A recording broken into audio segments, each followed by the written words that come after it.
The History of Things podcast is brought to you by HistoryNet, publisher of 9 different historical magazines, including the Civil War Times, American History, and Military History. Visit HistoryNet.com to learn more, or follow them on social media by searching for @history_net. Thanks for listening. We hope you enjoy the show.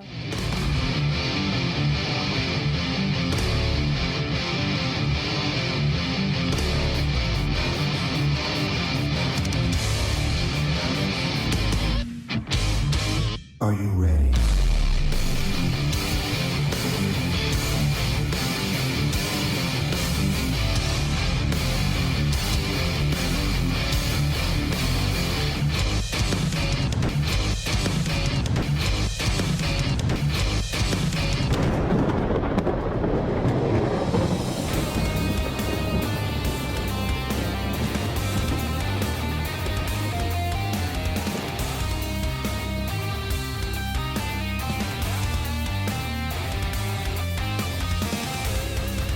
What's up, everybody? Welcome to the History Things podcast. I am your host, Pat McGuire, joined, as always, by my esteemed colleague across the table from me, author, historian, park ranger. You guys have known him. You have loved him.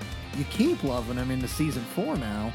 Ladies and gentlemen, Matt Borders, Matty B. How you doing? Welcome back, buddy.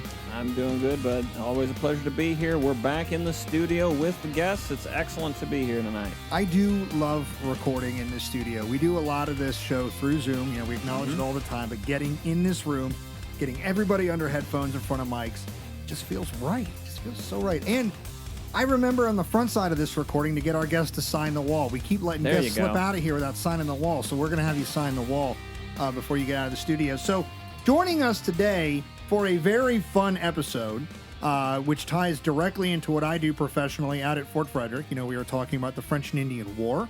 My Fort story obviously comes in the aftermath of huge, spectacular catastrophes like the Braddock expedition and things like that. And so we're actually going to get into the famous Braddock expedition of 1755 tonight. And we're going to talk about something that most people don't focus on when they talk about this campaign in military history. So to help us do that is a colleague of ours, a friend of ours. We met recently in the last several months when we presented with Historians on Tap at Frederick I've Social. known him for a while. Oh, I don't. I meet people for the first. I met you recently. Yes. Matt just came in and I had like a great show flow, and Matt's like, I'm going to jack that up. Wrench. Ladies and gentlemen, with 20 years of professional museum experience, ladies and gentlemen, welcome to the History Things podcast, Kyle Dalton. How you doing, good guy? Doing great. Thanks for having me. As Matt said, this studio is pretty sweet. This is a cool place I to be. appreciate that. We always have to acknowledge that it was built with friends. Matt helped. Matt did some painting and drywall. Our producer, Parker.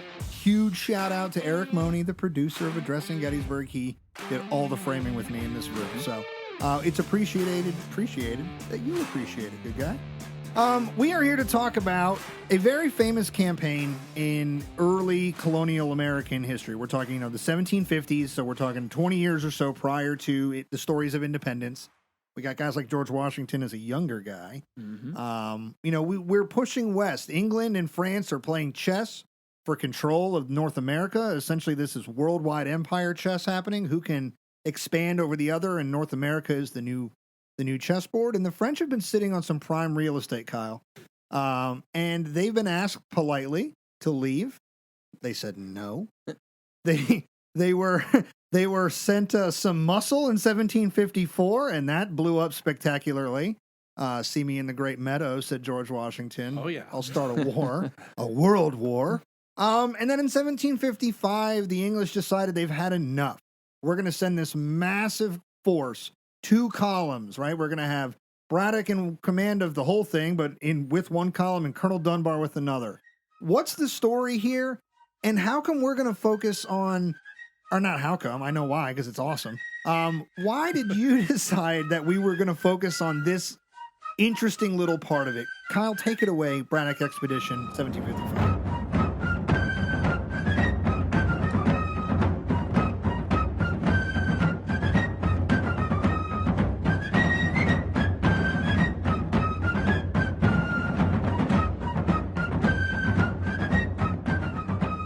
Well, I think it's the thing that makes it interesting is pretty self-evident. If you put yourselves in the shoes of a Native American warrior fighting at Monongahela, you are 250 miles from the nearest seaport. You look down your gun sights and you see a guy with a monkey jacket, baggy short pants, and a backward hat. Yes, That's me. weird. That is a very weird thing. So it stuck out to me, and the initial interest was, why? Why was it so necessary to have these guys there? But eventually that kind of faded away. You know, it's easy enough to just have a premise and be like, oh, that's interesting. See any number of TV shows or movies that don't work out, but you think sound kind of cool on paper. Right. It needs to have something more grit to it. And what I found was that the naval detachment, as they were called, was made up of exceedingly average people in a really unusual situation. All right. And that meant that they were really well documented. It's very strange to have a microhistory that is so reflective, accurately reflective of a group of people, of a subculture.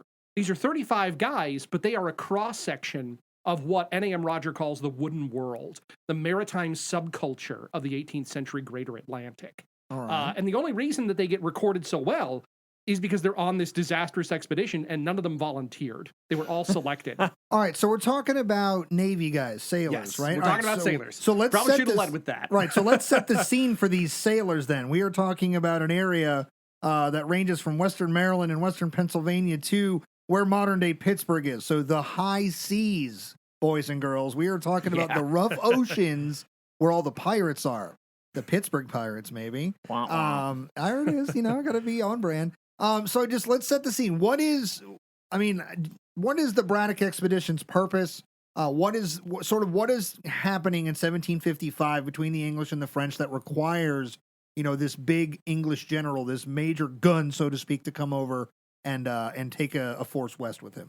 Well, I think it's important to note the people who live in what Tana Greason calls the land between, that there are the French and the English, and they're the ones that we get most of the history from. But also the big power brokers in the Ohio country are the Native Americans. Right. I'd agree And with that is, and when you get to the Battle of the Monongahela, I know I'm getting a little ahead of myself before I actually get into the No, it's basics. all right. We jump around. We're like a Tarantino When you get to film. the Battle of the Monongahela, the French commander is killed almost immediately. Right. And command devolves immediately within the French forces, and they kind of just sit in place. And most of the real fighting is done by the Native Americans, who are much bigger in number anyway.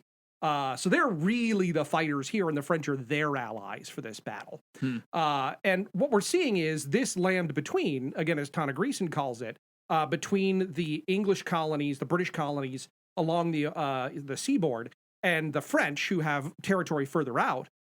This land between is now being contested, and everybody pretty much knows that either the French or the British are going to be able to claim it. So that's what this argument is all about. And because this is land that does not have a lot of roads running through it, it's mostly waterborne transportation. And the confluence of three rivers meeting at what is today Pittsburgh is arguably the most important place on the continent, the Gibraltar of the inland North America. Absolutely. So the Americans go and try to claim it, specifically the Virginians. The French take it from them. The Virginians respond in kind, and that leads to, as you said, the big kerfuffle in the meadows after Tana Greason, the Half King, kills Ensign Yeah, I was going to say, after Jumonville. George and his buddy, the Half King, start a whole world war. Sorry, Jumonville.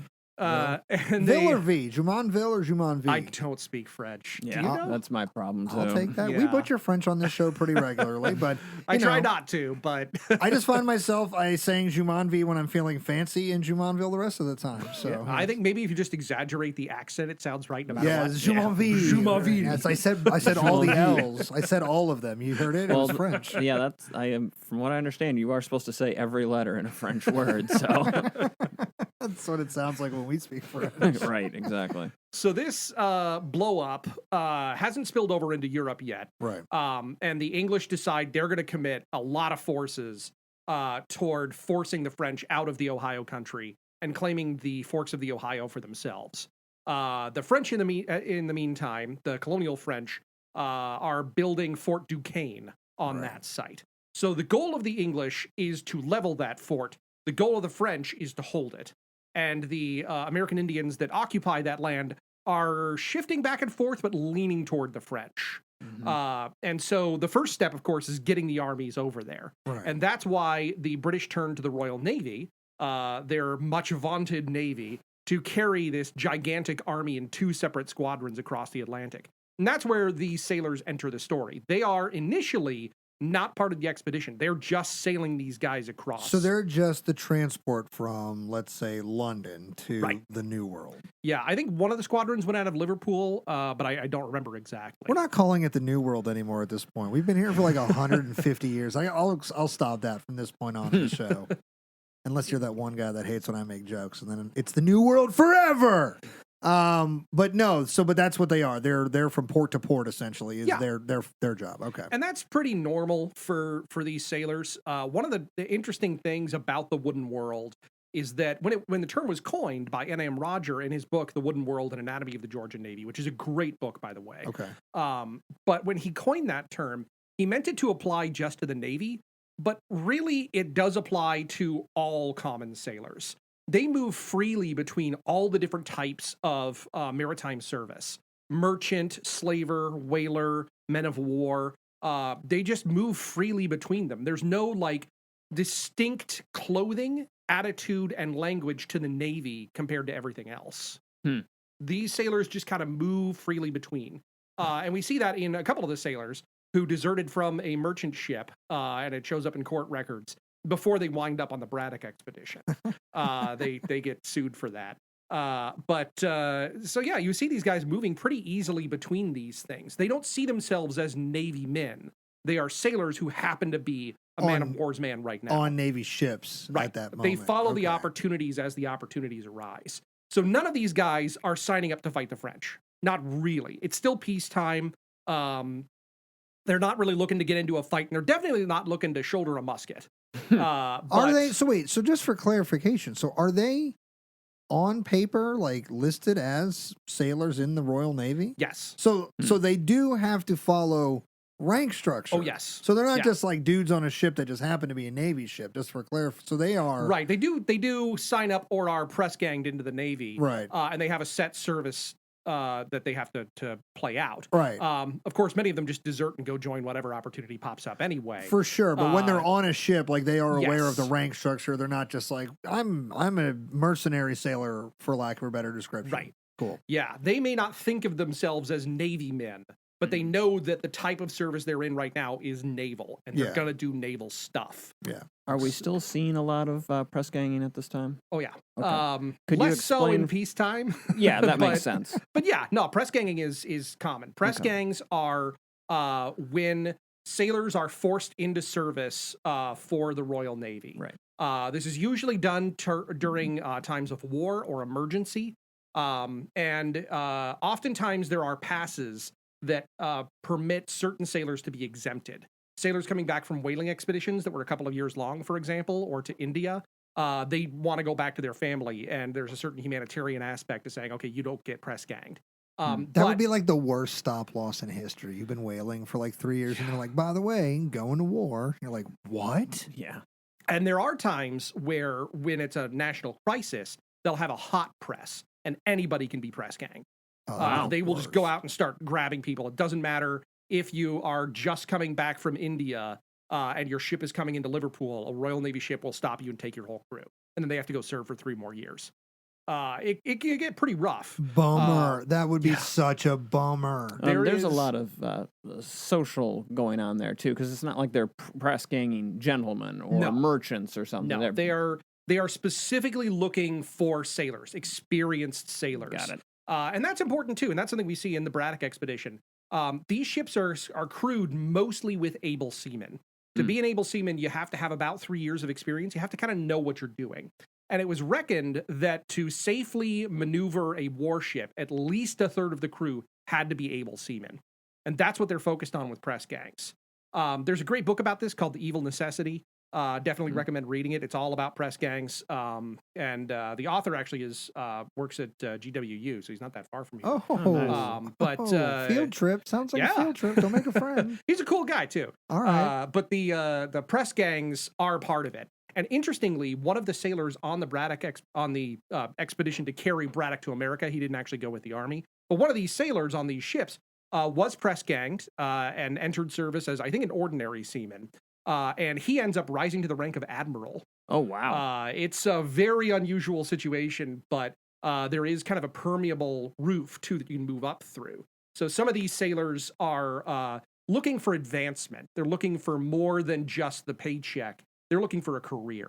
And we see that when they get to America. Because when they get to America, the Commodore of this fleet, Commodore Augustus Keppel, is ordered by the Admiralty to send a lieutenant ashore, Lieutenant Spendelow, to help guide the expedition. He's got navigation equipment. He's got charts. The idea is that he's going to guide the expedition and also make maps as they go. But Keppel exceeds his orders and decides to send a bunch of men with them. We'll get into that. But in order to do so, and in order to have proper command, he promotes a couple of them to midshipmen. He raises them from the ranks. And this is very common in the period. Again, as far as I know, none of these guys actually volunteered. They were all assigned. They were voluntold. Voluntold, yeah. But Welcome to the Navy. Yeah, I imagine that a couple of these guys were happy to see a raise in pay, a pretty significant raise in pay and status, something that might give them opportunities to rise through the ranks in the future. For a minute, I thought you meant raisin pay, and I was like, they were getting paid in raisins? Like what has changed in maritime pay that now they take money? Anything to keep the scurvy away. Pay these men in raisins. Pay these men in the California raisins. Well, speaking of scurvy, this guy that I mentioned. Well, there's a segue for you. Yeah, Speaking of scurvy. Hey, you got to crowbar it in somehow. Darn right. Yeah. The commander of the naval aspect of this expedition, Commodore Augustus Keppel, he had survived the Anson expedition in the early 1740s. It's a around-the-world 3-year expedition where almost everybody dies, but one ship makes it through and manages to capture a Manila galleon. This is the ship that carries all the treasure across the Pacific for Spain's coffers to be shuttled across North America to another galleon, which will carry it to Spain. So we're talking a significant part, a majority of the GDP for the Empire of Spain. Is this the ship that goes down in the storm in the famous treasure fleet? No, this one is captured. Oh, okay. They capture this ship, and so everybody gets prize money. The average sailor got 300 pounds. Oh, damn. We're rich. That is like 10 years of pay. Cool, I retire from sailing. Yeah. So Keppel is on this voyage. He's a midshipman when he goes in. And after he gets back, he's promoted all the way up to post captain. He jumps several ranks, largely because he's one of the only guys that survives. But scurvy does away with a lot of his teeth. He loses a lot of hair, and he becomes very kind of concerned with his appearance. He's a clothes horse. So by the time he gets to America, he's got a bunch of uniforms. He's got a bunch of wigs. If you ever look up Augustus Keppel, you'll find like a dozen paintings of this guy, and every one of them is in a different uniform. He's very much peacocking to try and cover it up. I love that. I think that's part of what gets Braddock to be friends with him, because they're kind of different people. Braddock hasn't really seen that much.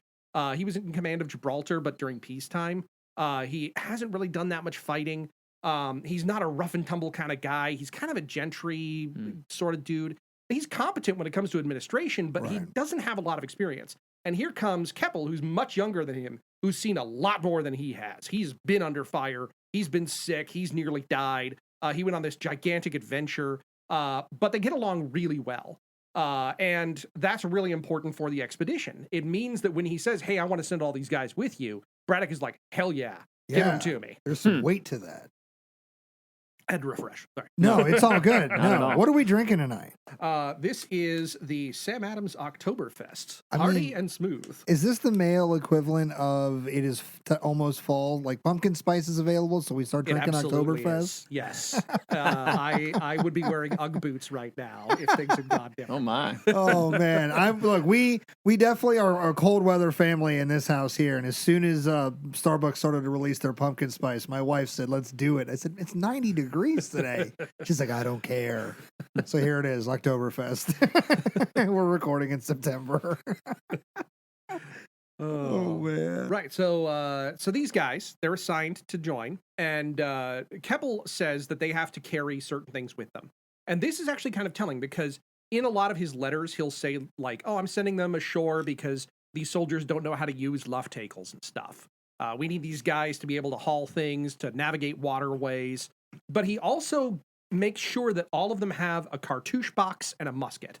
And he later revises those orders and says cartouche box, musket, and bayonet. Ooh. So he's expecting them to do skirmishing, infantry fighting of some kind, maybe even some form of linear tactics, because they then, on the expedition, receive training from infantry sergeants on how to do the manual exercise. Like right on the ship's deck? This is after they get to the shore. Okay. So while they're marching out, they're being trained on how to use muskets according to the manual exercise, the British drill manual. This is foreshadowing, too, because there's a certain kind of musket that you have to have that will fit a bayonet.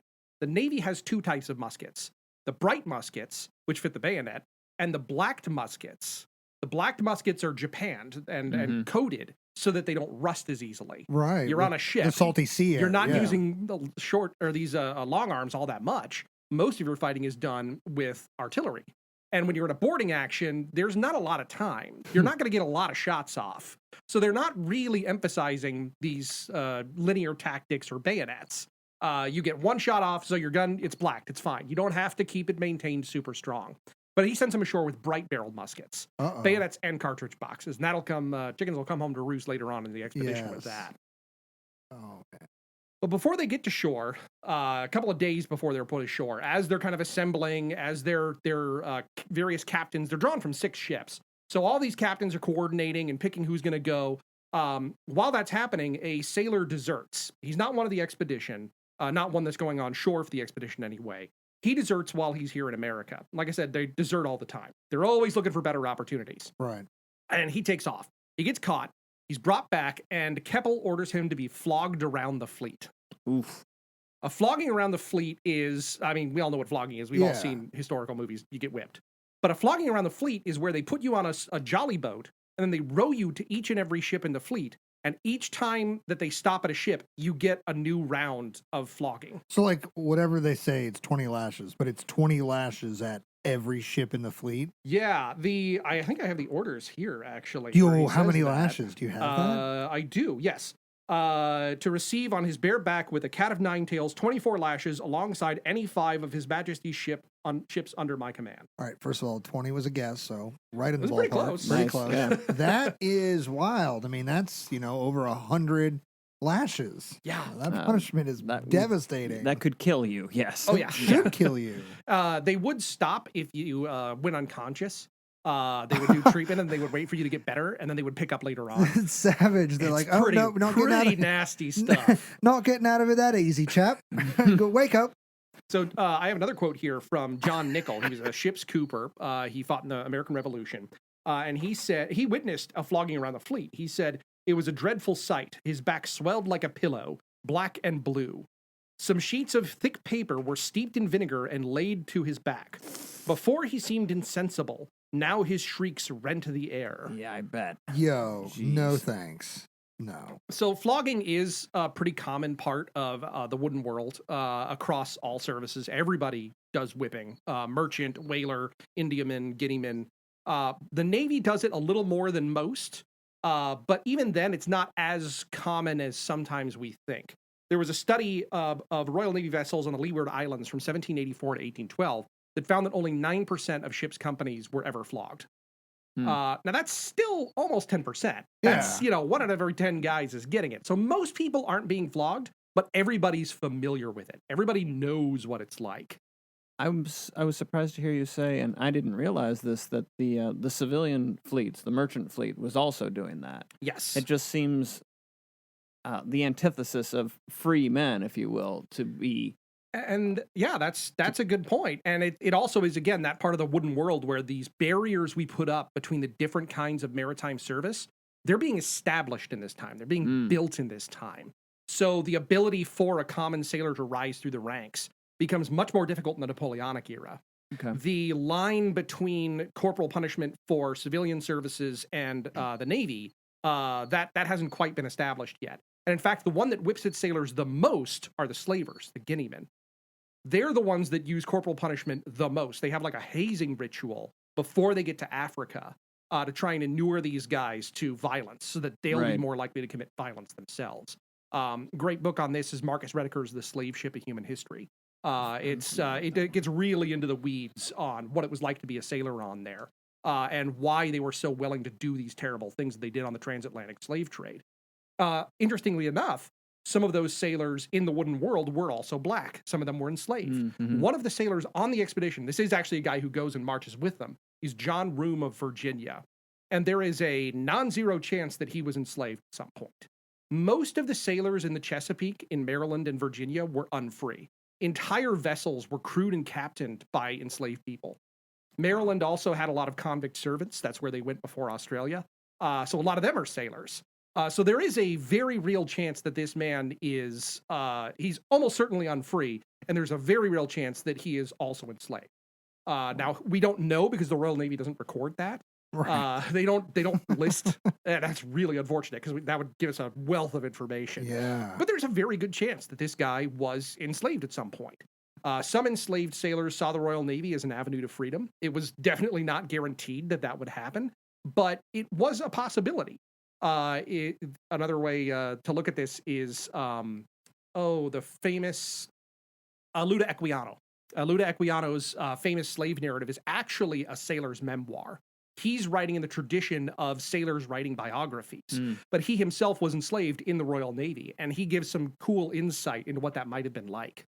John Room is the only American on the voyage, or on the expedition, I should say. There's probably a lot of Americans on the ships, but for actually marching inland, he's the only American in the naval detachment. The others are Irish, Scottish, English, good cross-section of the British world. This is a good moment to stop for a second and acknowledge the repeated use of Americans, even though we are discussing like the 1750s. Good point. True. Good because point. there are, I guarantee you, are a ton of people who are like, what is happening right now?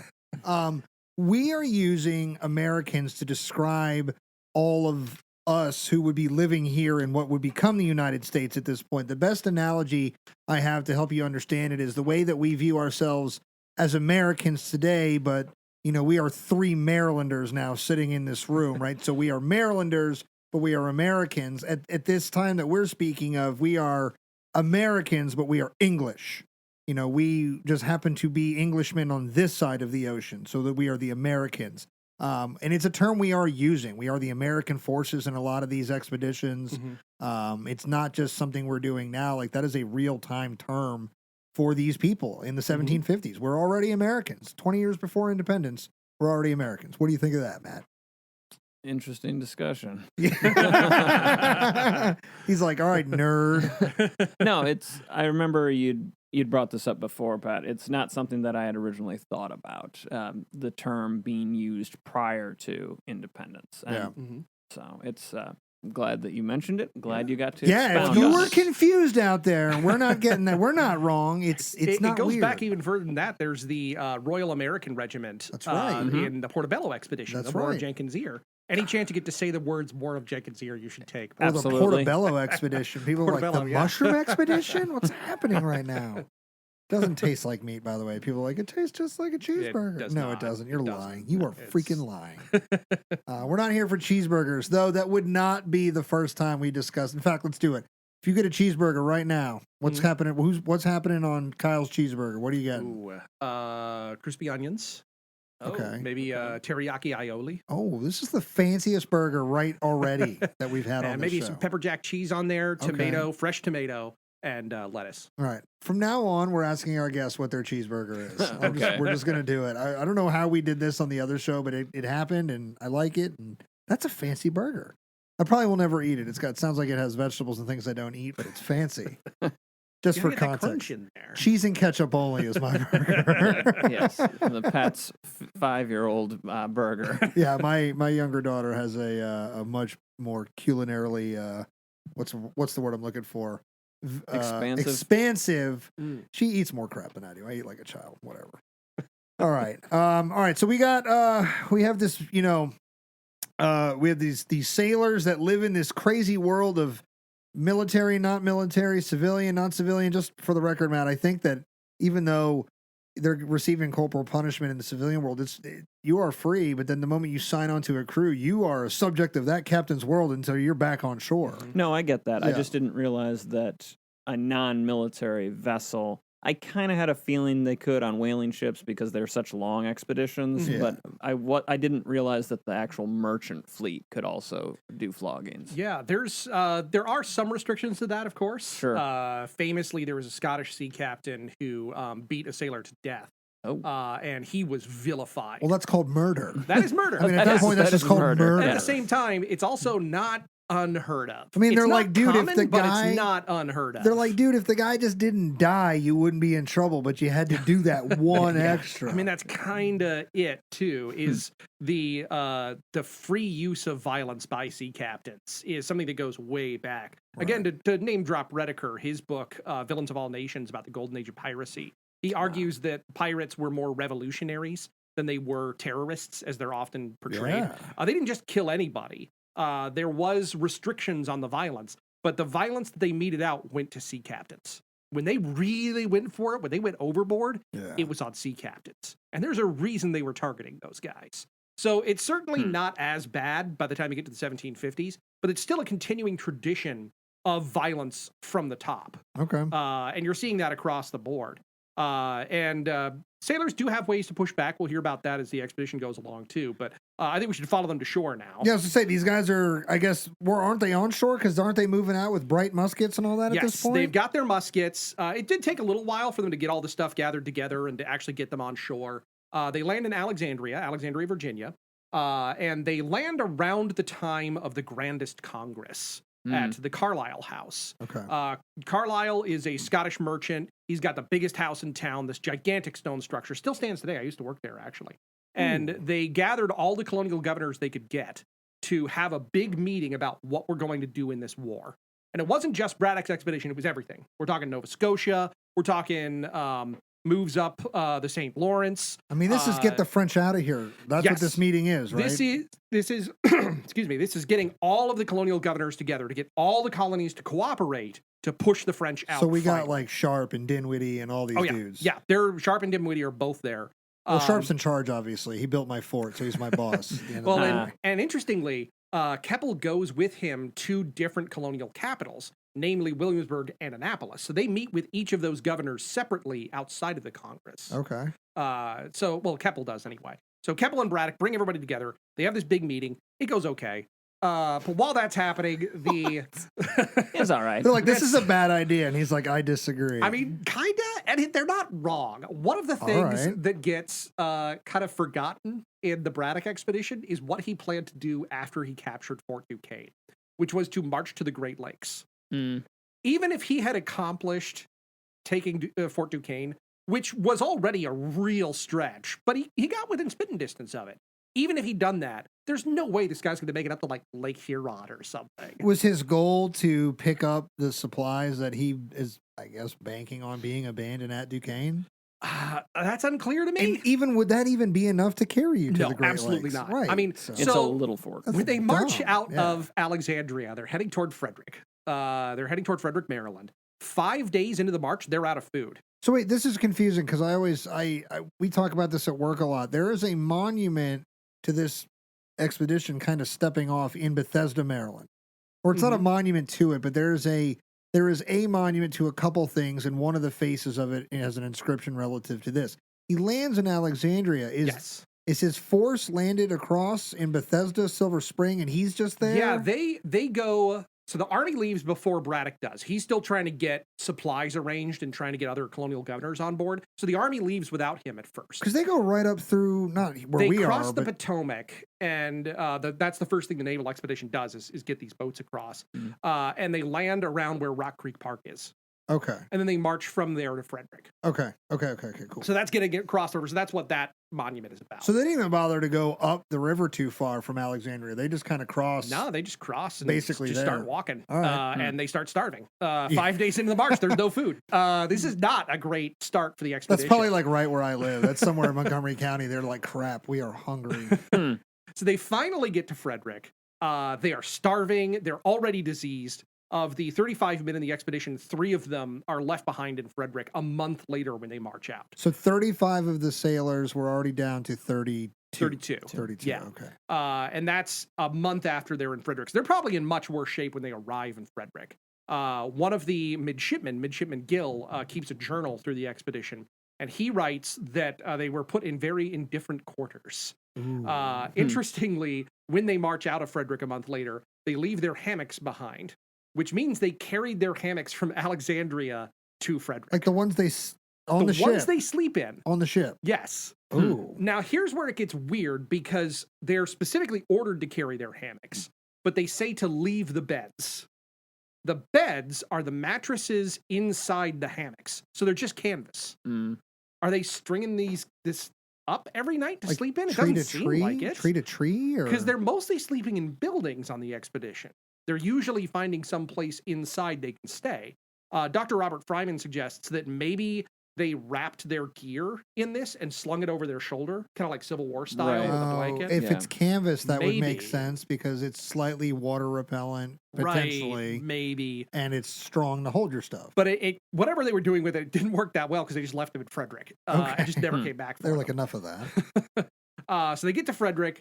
They kind of recuperate here for a little bit, but again, they leave 3 guys behind and they keep marching on. Importantly, one of the members of this expedition, Jonathan Hill, is a carpenter from the frigate Seahorse. And Jonathan Hill is the head of all carpenters for the expedition. So these guys are doing the block and tackle. They are doing the waterway stuff. They're also doing some really important administrative stuff. Jonathan Hill builds the magazine and fort at Cumberland. He builds a bridge across Wills Creek. He builds several flatboats for moving the supplies. He's in charge of 100 Army carpenters. Wow. So that part's important. You've got the guys with the block and tackle who are trying to haul stuff up. And you've got Spendelow who's doing scouting and mapping. This is a huge force. We should acknowledge that for a second. Yeah, that's a good point. In some of the past expeditions to remove the French from Duquesne, we've had, like, George Washington in 54 has what, like a company? Yeah. 2 companies? It's not, because by the time he gets to the Meadows, they send reinforcements. Yeah, but it's only a couple hundred guys. Yeah, it's not a lot of dudes. Braddock now has 1,000 guys, and I think, doesn't Dunbar's column eventually also have 1,000? Isn't it like 2,000 guys total in this column? I don't know the exact numbers on that. But it's huge. But it's big. It's gigantic. That's why you have 100 carpenters. The 32 guys here, it becomes 34. 2 of the sick catch up with them. Oh, okay. But these 34 guys, they're kind of a drop in the bucket, but they have an outsized role in the expedition. Well, sure. And oftentimes they're in the front of the column leading the parties that are cutting down trees. Presumably because they've got this carpenter who's really good. But all of them are up there doing it. And this is exhausting work. Right. They set out in March, I think. So they're going from snow to humid Chesapeake weather. Welcome to Maryland. It's real rough. They're getting sick. They're not being fed enough. And eventually some of these guys mutiny. When they march out of Frederick, there seems to be suggestion that there might have been mutiny because when the order is set to in the how they're going to march out, which regiments go where and all that, the naval detachment has a provost marshal's guard assigned to it. Oh, the sailors were acting up a little bit. Right. So they're kind of getting sick of this. Like, again, these guys are not sailors. They're marching around a lot. They're having to carry guns and stuff. Like, I haven't seen a boat in weeks. Yeah. This is I didn't not sign fun. up for this shit. So they're looking at Carroll Creek going, oh, if only. Yeah. Eventually, during this second stage of the expedition, after they leave Frederick, 3 of the sailors are sent to the provost. So it's no longer the provost just keeping an eye on them. These guys are actually arrested. They are sent to the provost for neglect of duty and disobedience of orders. Yeah, they're over this. This is mutiny. And they're in Frederick still. They're out of Frederick at this point. Okay. They're marching into the countryside now. So they're like heading into Middletown at this. Because Braddock has that monument on Braddock Heights, right? You know, we see the valley. Yeah, and it's got that weird I always think it's a of like him and George Washington. I always think it's a cannon monument because I see the carriage wheel or something in the. I'm like, was there a battery up here? Because we're in Civil War country up here. So I'm like, oh, and I get out and I'm like, oh, right, I forget. This is Braddock and Washington, like pointing, like, we will die there. That road that you're driving on is Braddock Road. Right. That is over the road that these sailors are building. I mean, if it's named Braddock in this country, it's for where he was. I mean, I don't think there's any other Braddocks in this country that aren't related to him. Yeah, not in the West Coast anyway. I hope our listeners can hear this cricket that is going to die at some point. I am hearing it now, actually. It is summertime in the mid-Atlantic, and it's the end of summer, so they're coming in the basement, and this one has been testing my absolute patience. And my co-host is fuming right now because he's friendly to the cricket invasion in the basement. Matt, tell our listeners how this goes. You pick them up, you release them into the wild, and what do? I just you take care of the problem. I take care of the problem. It's your property. That's right. See, Matt doesn't even want to talk about it because he thinks I'm a monster. No, because I think we need to edit all this out. No, and no. So I hope you can hear the cricket, and we'll call this the Cricket Cast now. This is the History Crickets. Hopefully that covered up the sound of me jostling around to grab another beer. Oh, no. We do it live. We do it live here in the podcast studio. I'm shocked that guys who live at sea, right, which is some of the, especially in the 18th century, is some of the hardest stuff you can do as a person, are having a hard time with just a march from essentially what would be modern day DC to Frederick, Maryland. Well, the life at sea is so different from life ashore. Right. They're really not doing that much walking. You see a lot of caricatures of sailors in the period that they've got a little bit of a gut. They're a little closer to the peak ideal of American manhood. That's what I'm doing historically impression-wise right now. I'm a sailor, damn it. You've threatened that at Fort Frederick before, that you were going to do a sailor's impression. Captain so there Mangan. you go. They're generally have very good upper body strength, but cardio is not a strong point for them. No. And oftentimes at sea, there's only so much work that needs to be done on a voyage. There are times of intense activity where things have to be done immediately. But there's also whole days where you're really not doing that much. And you don't have to really put your back into it 24/7. This is why this life appeals to me, Matt, because there's sometimes, and admit it, I want to work my ass off. And then there are a lot more times where I'm just like, man, I'd rather just chill on my boat. Being an 18th century sailor was not a 9-to-5. No. And you see that too in a lot of the motivations for those sailors that did write memoirs for why they wanted to go to sea. There was this one American sailor during the Revolution who wrote about how he was just back at his farm. Did you spill something? No, my cup holder, my coaster just hung out attached to my cup. We're all good. No liquid was spilled in the recording of this podcast. Actually, that's not true. That's a blatant lie. I thought you were just anointing the stage for me. There you go. Breaking a champagne glass. Yes, Kristen, welcome to the show. So, this American sailor, American Revolution, he finishes his time at sea. He goes back to work on the farm. He's like, I'm going to leave that life behind me. It was dangerous. It was scary. It was hard. And he says he's just working one day and he's just chucking hay. He's got his pitchfork and he's just working away. And finally, he just drops it and just walks back to the seaport.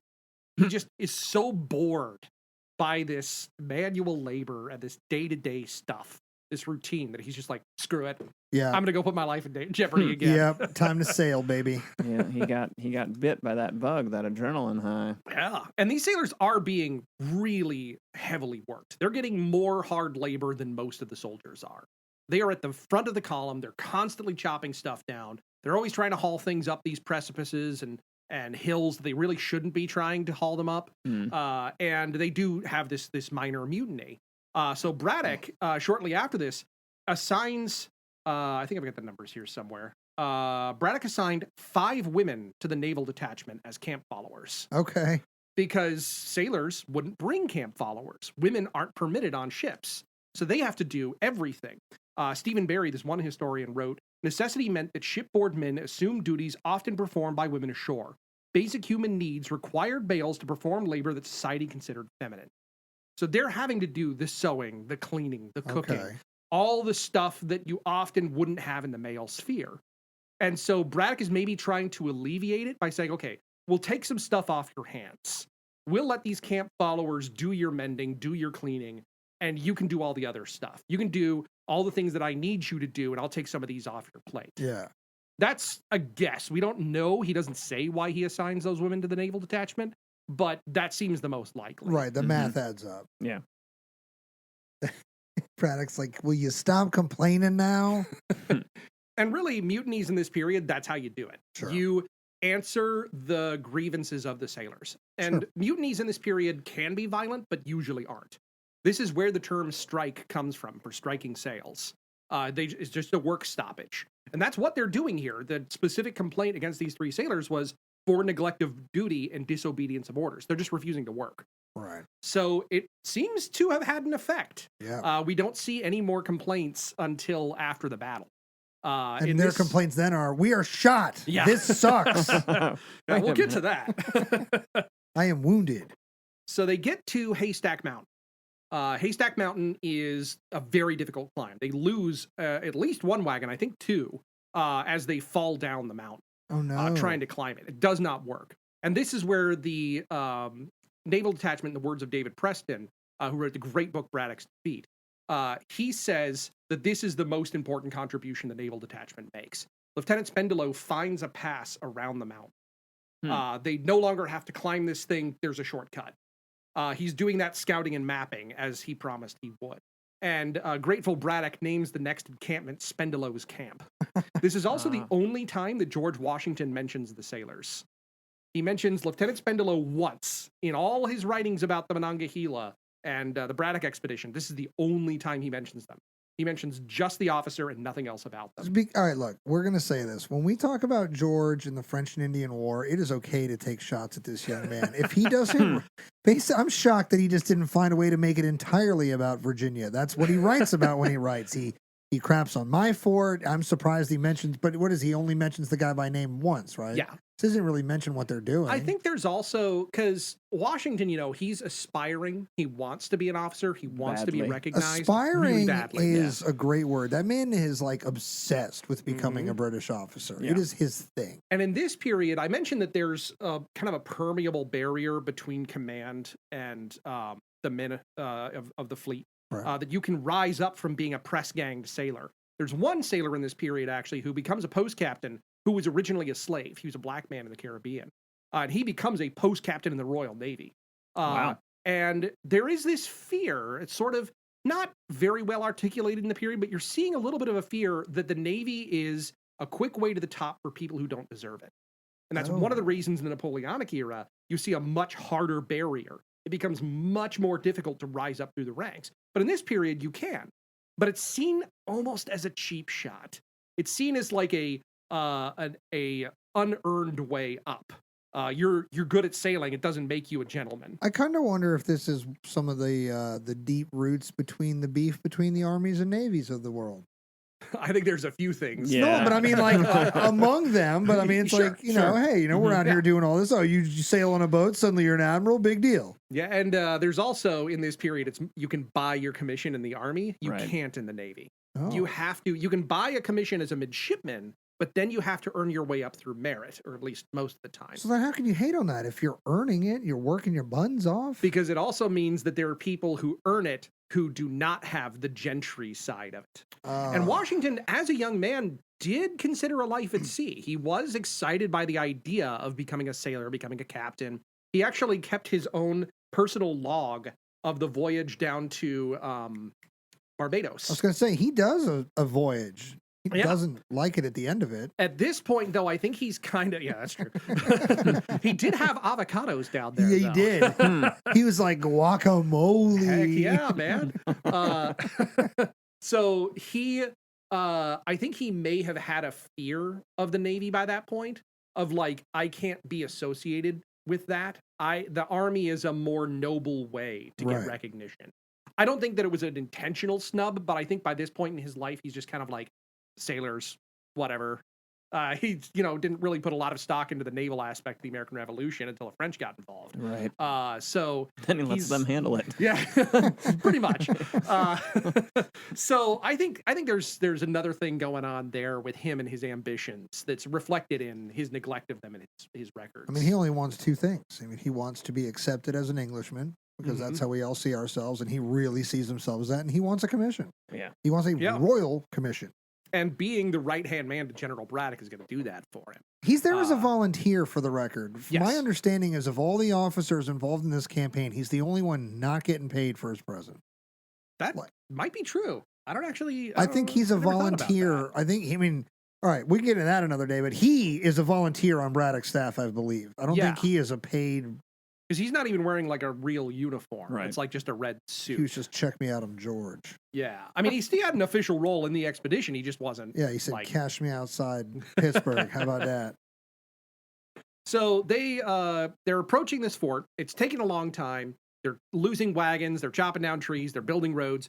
Braddock decides, I'm just going to take a flying column. I'm going to take the fastest fighters I can get, and we're just going to go ahead. Yep. I think there's about 1,400 men. Yep. He takes all the sailors, all the ones that aren't sick.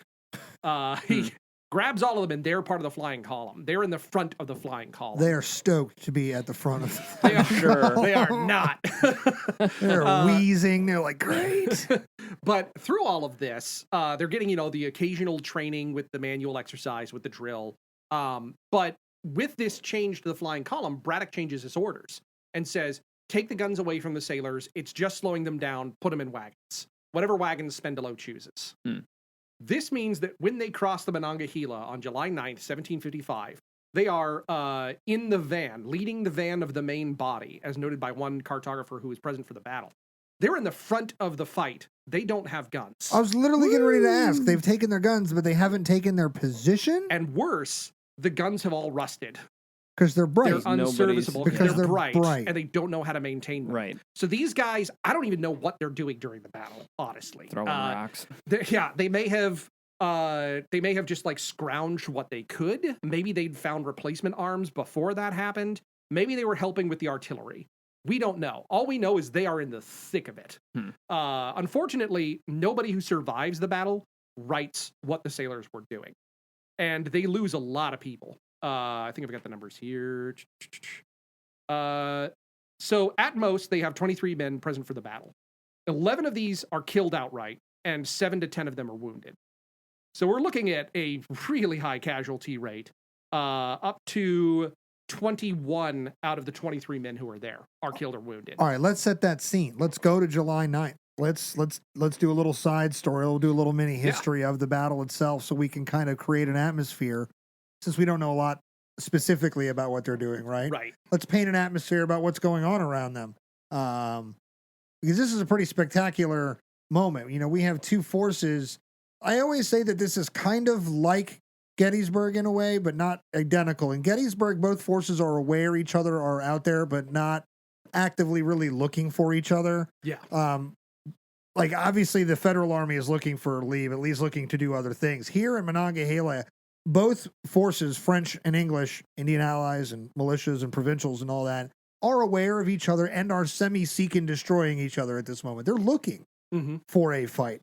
Not directly, but Braddock knows that he's heading towards one either somewhere along the way or at the fort itself. So we're looking. I was wondering how you were going to make that connection there between the Battle of Monongahela and Gettysburg. And like, how's he going to do this one? I weave tapestries here, brother. Tapestry, that's okay. I was the other day in the fort. I was talking to somebody who was kind of testing my nerves a little bit. And I said, I can actually tie our American Revolution all the way back to Blackbeard the pirate. And he was like, what? And we had this long conversation about the War of Spanish Succession and people that don't forget debts and merged kingdoms and all this stuff. And he was like, holy crap. I was like, yeah, we always say thanks to France in the Revolution, but we never say thanks to the Spanish bucks that bailed us out financially. So, and he was like, I never knew that. And I said, dude, it's all about the long story. That's why we do the podcast, Matt.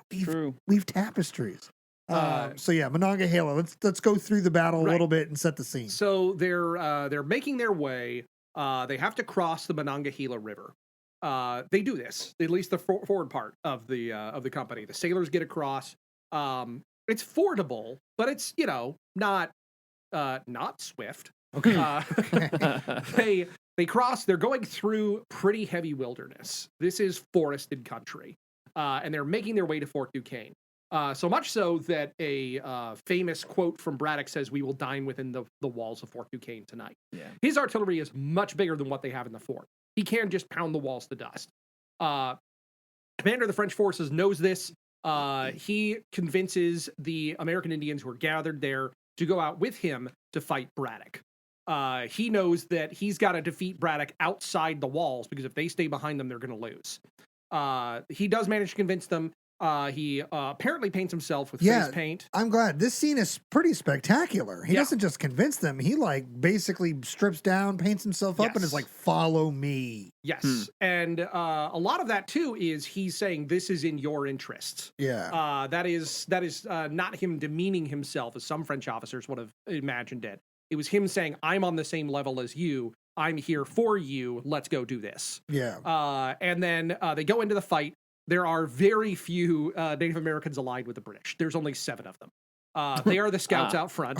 It did not go well. Few. Oh, hey guys, this is bad. We'll see you later. They're out front scouting with, I think, a Pennsylvanian. And they stumble into the first volley of the French and mostly Native American fire. French forces are greatly outnumbered by Native Americans here. Most of the fighting is done by them.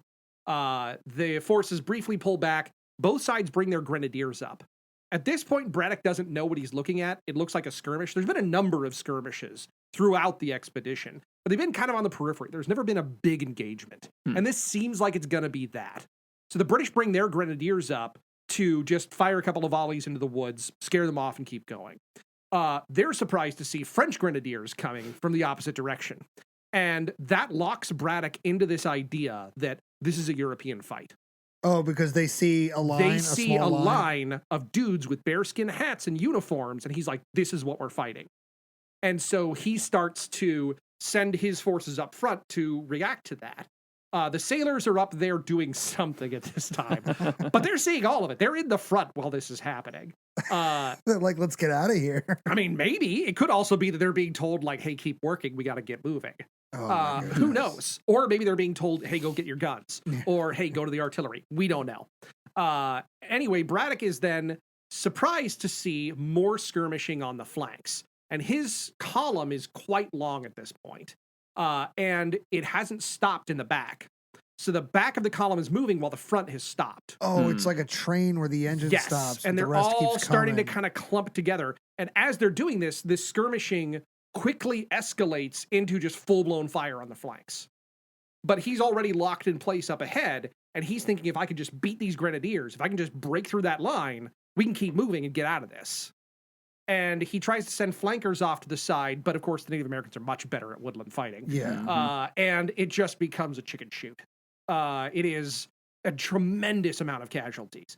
As I said, with the sailors, there's maybe 2 of them who are not wounded or dead by the end. Lieutenant Spendelow is dead. Midshipman Talbot is dead. Carpenter John Hill is wounded. 4 seamen from the frigate Norwich alone are killed.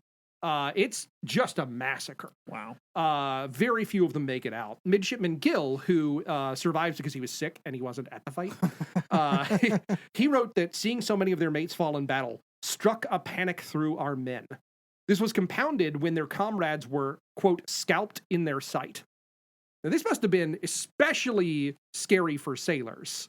Sailors are not unused to combat. They are in the Navy. And it's a different kind of combat. And they don't usually deal with the natives because they're not coming ashore. They're usually fighting other naval or sailors. Where's he getting his intel, though, if he wasn't at the fight? He does rejoin the detachment afterward. He joins them for the march back to the Garland. Presumably he's talking to people that were there. Right. And probably seen the wounded and so forth and so on. Yeah. Because but again, he's not an kill eyewitness. No. No. Yeah. Scalping is horrible, but doesn't kill you. And this is a very different kind of warfare for them. When they do have hand-to-hand fighting, which did happen on ships, it's short. It doesn't last that long. No. There's only so much ground you can cover. Most of the fighting is done by artillery. It's impersonal. But now they're in this 3-hour-long battle that's really brutal and really in your face. It's amazing they did as well as they did. But they, like everybody else, retreat. They did well? Is that how we're describing it? They are all shot. Most of them are dead. I mean, that's a good point. They had no guns. I don't think they did well. I think they had a crap time. Keppel writes back to the Admiralty that Midshipman Haynes, the only naval officer who survives, who's actually at the battle, behaved with great bravery. I can't help begging you would please to lay his case before their lordships, that he may receive the rewards due his merit, losses, and fatigue. They will have no reason to be displeased with the behavior of the sea party at the unfortunate battle. Now, of course, he's really good friends with the now dead Braddock. So maybe that's part of the spin, too, is to make it look like it wasn't as bad as it was. But the Admiralty does promote a number of these guys. So the Admiralty seems to think they did okay. So how do we, I guess it's maybe a rhetorical how do we, but like, how do we not know what these guys did if they're getting promoted, if officers who typically write some sort of action report or memoir or something, like we just don't know. It's like, hey, they were there, a bunch die. By the way, you're a captain now. It's also part of the routine of the Navy back then, which operates off of what's the term? Like sponsorship. Okay. Where if you become part of an officer's retinue, when that officer moves ahead, he also gets to help other people up. So you want to attach yourself to an officer who's going to rise. And Keppel is definitely one of those guys. By the end of the French and Indian War, he has 25,000 pounds in prize money. He is just meteoric rise. Wow. This is a guy who is just lucky as all hell. So he is going to do for his subordinates what people did for him after the Braddock or after the Anson expedition. They helped get him to be a post captain all the way up from midshipman, which is unheard of. Okay. So he's going to do the same thing for other people. He's going to help boost them up. But this is so routine in naval promotions, especially for the lower ranks. You don't even really have to explain it. A guy becomes a post captain. He's like, I like that bosun's mate. He's a bosun now. They'll be like, yeah, cool. Okay. Here's your whistle. Here's your whistle. That's the worst bosun's whistle sound I've ever heard. I'm going to edit in the real sound. There you go. What you actually heard was brilliant. God. Oh. So they retreat. They head off for the shore. They're heading back to the Garland. It's the only ship of the squadrons that has remained on station. Okay. And partly it's remained on station so that when these sailors get back, they can be sent back to their ships. This leads to a really interesting incident on the way. On August 12th, a Dutch servant woman named Hannah Wilson ran away from Henry Brinker in Winchester, Virginia. He placed an advertisement in the Virginia Gazette. She went with some sailors that were in the battle on the Monongahela and were going to their ship in Hampton. It is supposed that she has dressed herself in sailor's apparel in order to go to London with the said sailors. Ooh. And we don't know exactly what happens to Hannah afterward, but interestingly, when the Navy has their report received at the Admiralty, Keppel complains that the carpenter, Jonathan Hill, who was wounded in the battle, was taken by the army. They essentially kidnapped him to keep him working for them. Have you heard of impressment? He's like, no. He's like, now you have. Welcome to the army. So he writes to the Admiralty saying, hey, Dunbar stole my guy. Can we get him back?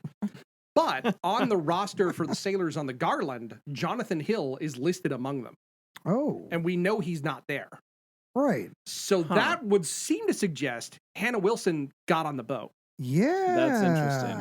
It's you don't see these very often, like real ones of these. Hey, that's pretty neat. And they are more common than we think that they are. There's a couple that are really famous, but this one just kind of sneaks in there and just through the records just kind of pops up as like, hey, why is Jonathan Hill on this list? Like, oh, wait. Yeah, he shouldn't be there. But that's unfortunately the end of the naval detachment. They're sent off to their various commands. 35 men were put ashore in Alexandria around March 17, 1755. Disease, desertion, a couple of them leave after the battle, understandably, and especially death, reduced them to only 19 or 20 by August of that same year. And only 11 of these were fit for duty. At least 3 of the survivors, including Midshipman Gill, Carpenter Jonathan Hill, they're all dead within a year.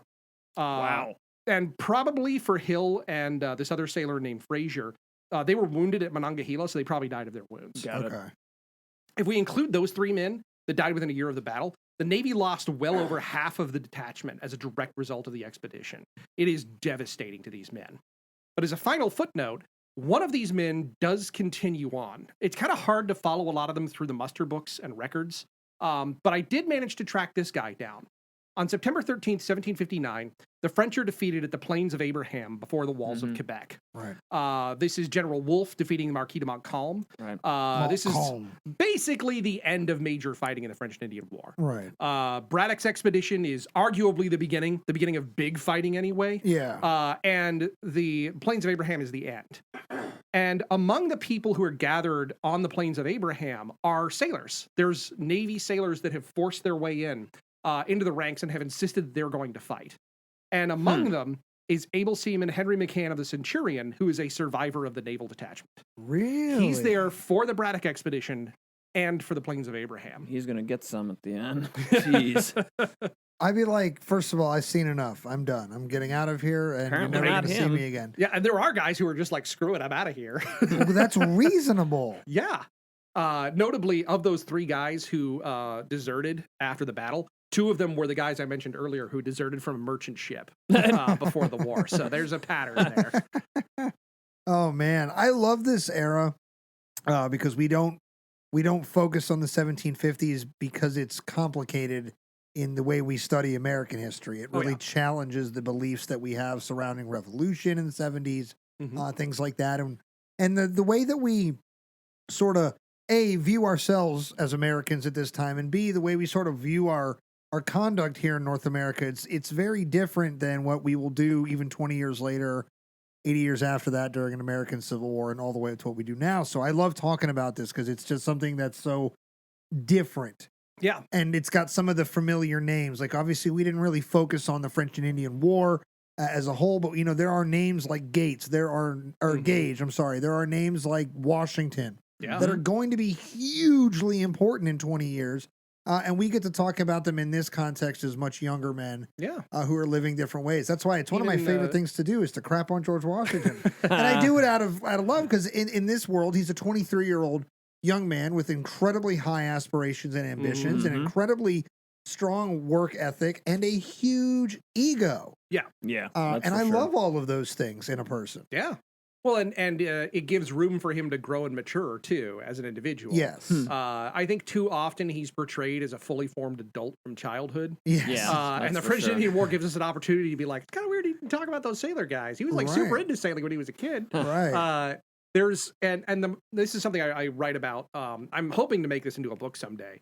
But one of the things I write about this is the way that the Monongahela is usually portrayed is only important in how it leads to other events. Good point.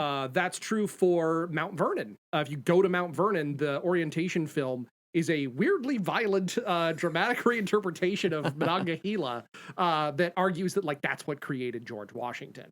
Monongahela isn't important for what happened there. It's important for what it did for this guy. And that's so often the case. That expedition's why the fort I work at exists. Maryland builds Fort Frederick as a response to this catastrophe. And it's not wrong to see it that way. It is absolutely an important event for the things it leads to. But what I'm arguing here is that it's also important for social history. It's also important as an event in and of itself, because there are things we can learn from that. Who were these guys? What were they up to? And why did things change? Why are we surprised by some of the things we hear about these guys? Why is it easier for some of them to get promotions than we would imagine? Why is violence spilling beyond just the Royal Navy? I think these are all things that are brought up by examining their story. So that's what I hope people can get out of a social history like this. I am so pumped that we covered this tonight because I thought that I was going to know a lot more about this than I really did, and I didn't, and I'm so much better off for it. So thank you absolutely. for that on a personal level. I hope our listeners out there took a lot of laughs away, but a lot of information the same. This is not something we think about. We think about usually red coats. Even when we're thinking in the 1750s and we're talking about the British Army and stuff, we're thinking about guys with red coats, but these are likely guys with trousers and wigs. I was backward hats. Blank on the type of pant, petticoat trousers, really baggy shorts that they wear too. But sailors are a whole different breed of people, and here we are. We've kind of transplanted them into this infantry world. I had no idea about taking their guns away. I knew. So when I finally was like, oh, okay, I knew they were there for the block and tackle stuff and pulling the big guns around a lot. I knew that they had the Bright story I was familiar with. but I didn't realize that at no point did they get them other firearms back. Well, we don't know. Okay. So it seems as though it seems like maybe not. There's a big part of me that hopes that they did, because otherwise they're just standing in the middle of a fight for no reason, and I can't imagine on a human level that they would tolerate that for very long. Being in the van too, and knowing that like the rest of the column is still moving up, like where do you go? Right. You're then trying to push against this massive humanity to retreat. I also have a hard time accepting that they would send the van out with unarmed people. Well, they had there's like other groups up there with them, but they are in the front. Yeah. So it surprises me, though, that they would have taken the time to teach them infantry tactics and drill, at least at the basic level. I mean, I get that you want these guys to defend themselves, but if they are Royal Navy sailors, they can defend themselves in the sense that they are used to some very nasty close combat. Mm-hmm. Give them pistols. Yeah. Give them tomahawks, boarding and, axes, and let them go cutlasses. to town. Which would still make sense in the wilderness. You're fighting in close quarters. Exactly. That's my point. The other thing that touching on all of this is that it's interesting to me in the training sense that I don't think these guys were unaware of how to prime a pan and fire a musket, right? Sure. The sea service muskets already exist, things like that. Yeah. However, what it is it's teaching them to fight like line infantry, which shows that Braddock was expecting European line infantry fights in the dense woods. Right. It's weird to me that he's also like, those sailors should do it too.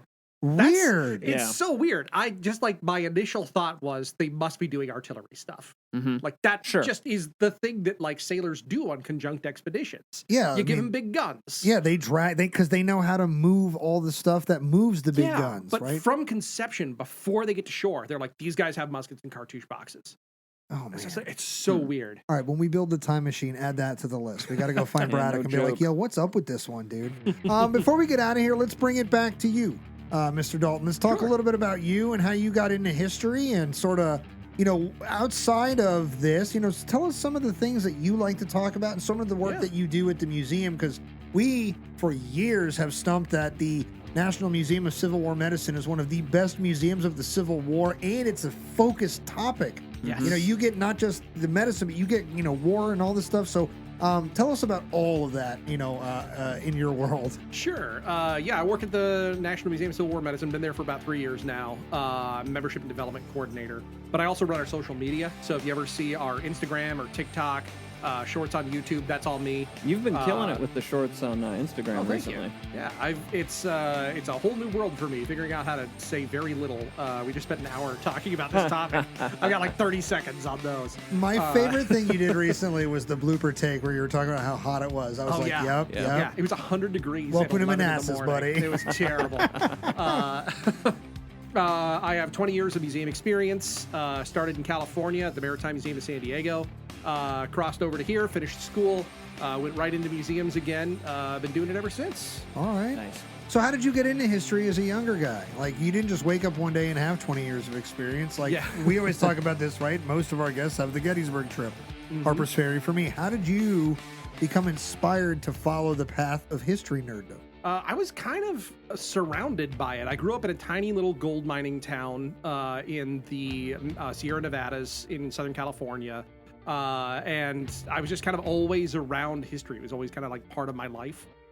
So I just kind of naturally fell into that. I don't remember a single moment as a kid where I was like, I'm into history now. Or like, hey, that thing, the Fort Apache story that every boomer has. I didn't really have that. It was more like just kind of always was there. I was always doing it. Not the rest of my immediate family, just me. I was just some weird guy who was really into the Civil War and cowboys. I was going to say, did you just wake up with a bachelor's degree and you're like, I guess I like this. I guess I like it. All right. Yeah, I don't know. I just, I started reenacting when I was 13 years old. Okay. And got into academic history right away. Started ordering stuff from the UK National Archives when I was like 21. Nice.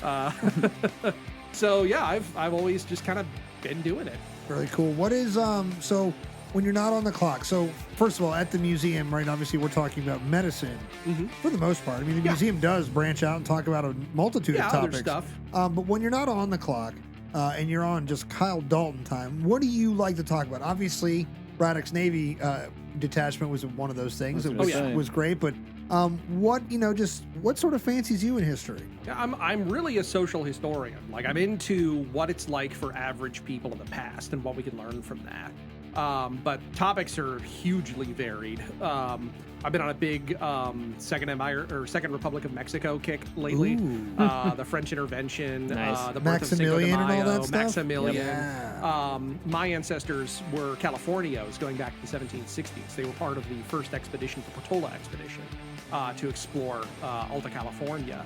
And I've been getting really into that history lately, what it was like to be on the Spanish borderlands as a soldado de Cuera or dragona de Cuera.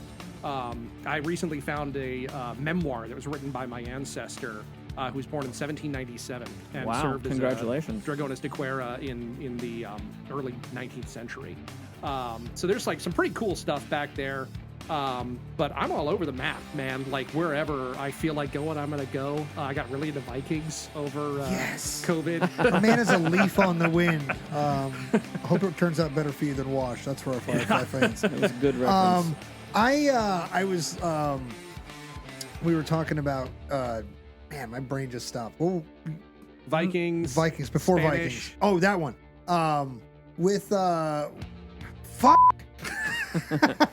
Okay. Wait, I could have been cursing this whole time? Yeah, because I He censor. does censor. I censor everything. Oh, okay. I could make your life much more difficult. I could One just- day, here it is, right? Here's my edit point. One day, when I am able to compute the information in my brain, I'm very excited to take a look at the relationship between Mexico and the United States because we've fought directly. We have, blurred the borders. During the American Civil War, that French intervention's taking place. Oh, yeah. Parts of those two things touch here and there in absolutely they do, 1865. yeah. During the First World War, obviously, we are just like, screw your neutrality and sovereignty. Yeah. We're coming for Pancho Villa. Right. And Mexico's like, what the heck, So that story fascinates me and how we've interacted with our neighbors south of the border. And obviously, that's just we always talk about the threads of history. You pull on them and they go in crazy directions, but they all seem to kind of tie back into other things. We're talking about Second French Intervention. We're talking about the Habsburgs. Those are the same families that are going to lead us into world wars, not too far in the future. It's crazy how all these things tie together.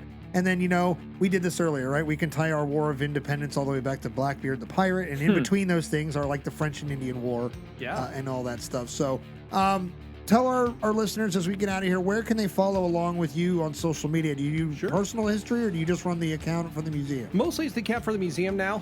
You can follow National Museum of Civil War Medicine on TikTok, Instagram, YouTube, Facebook. I run all of those. If you send a direct message, it'll go to me, so please be nice.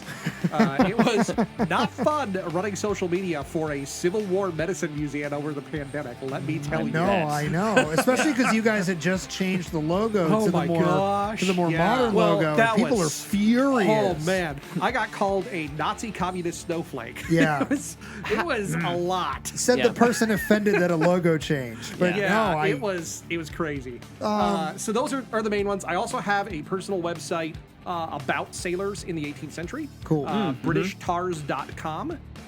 British Tars 1740 to 1790. I tried to pick the era before the Napoleonic Wars, but after piracy, because that's just so underexplored. You're not wrong. I haven't posted there in a long time, but there's a lot of good stuff on there, if I do say so. Enough to hold us over until you get back to regular postings? Well, it's been like 2-3 years now, so... Buddy, get back to work. You don't need to tell us that part. Yeah, get back to work. But do check it out. There's a lot of good stuff on there. So yeah, that's the main places to find me. Those are my pluggables. Absolutely fantastic. Well, as always, you can follow the History Things podcast by just searching for the History Things podcast on Instagram and Facebook at the History Things podcast if you need it specifically. You can find us on YouTube as well. You can send us an email, historythingspodcast@gmail.com for questions and comments. And if you, like we always say, if you're looking for ways to help the show, because you guys are the biggest drivers for everything we do here, and we are always appreciative of that. 5-star ratings and positive reviews on your favorite podcast apps go a long way. So, Kyle, thanks for hanging out with us here in the War Department studio. Thanks for enriching us on Braddock's Navy. I think we should call this episode Braddock's Navy. Sure. You think that's catchy? Braddock's Tars. Braddock's Tars. For the History Things podcast, for our guest tonight, Kyle Dalton, for my co-host, Matt Borders. I'm your co-host, Pat McGuire, saying we'll catch you all later. Have a good night. Woo!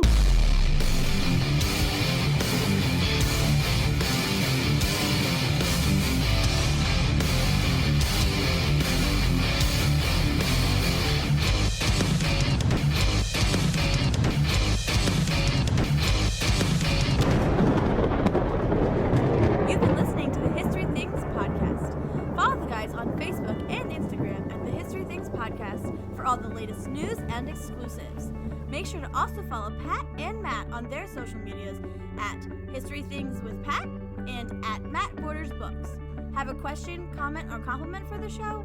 Send us an email at historythingspodcast@gmail.com. Thanks for listening. We hope you enjoyed the show.